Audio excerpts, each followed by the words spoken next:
So students, today we will read about resource. That is the first chapter of the geography of class 8. So बच्चों, आज हम पढ़ेंगे कि resource क्या होता है। पहले हमें ये पता होना चाहिए कि रिसोर्स है तो क्या है। Anything that is used to satisfy a need is called resource. कोई भी चीज जो हमारी जरूरत, जो हमारी नीड को फुलफिल करता है, पूरी करता है, उसे ही हम रिसोर्स का नाम देते हैं। फॉर एग्जाम्पल, हमारे पास वाटर है, वो हमारी थर्स्ट को बुझाता है, तो water is like a resource.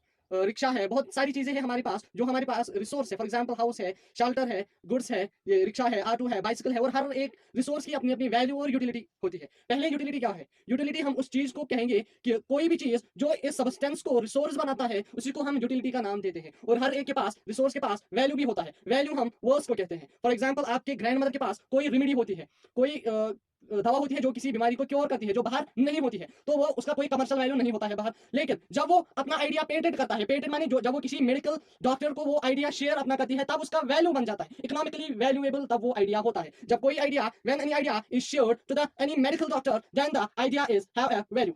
And इसके बाद है हमारे पास टाइम और टेक्नोलॉजी। दो इंपॉर्टेंट फैक्टर है, दो इंपॉर्टेंट फैक्टर है जो एक सब्सटेंस को रिसोर्स में कन्वर्ट करता है। क्या? टाइम और टेक्नोलॉजी, दो ऐसे इंपॉर्टेंट फैक्टर है जो एक सब्सटेंस को रिसोर्स में कन्वर्ट करने में मदद करता है। टाइम एक सब्सटेंस का वैल्यू देखता है और टेक्नोलॉजी एक सब्सटेंस की यूटिलिटी देखकर उसे रिसोर्स में कन्वर्ट करता है। और उसके बाद है नेचुरल रिसोर्सेज। नेचुरल रिसोर्सेज हम उन रिसोर्सेज को कहेंगे जो कुदरत की तरफ से है, और जो कुदरत की तरफ से है उन्हें हम नेचुरल रिसोर्स कहते हैं, और जिन पे ह्यूमन एक्टिविटी का कोई असर नहीं पड़ता है। फॉर एग्जाम्पल, विंड एनर्जी है, सोलर एनर्जी है, उनको हम नेचुरल रिसोर्सेज कहते हैं। वाटर है, वो एक नेचुरल रिसोर्स है। एयर है, वो एक नेचुरल रिसोर्स है।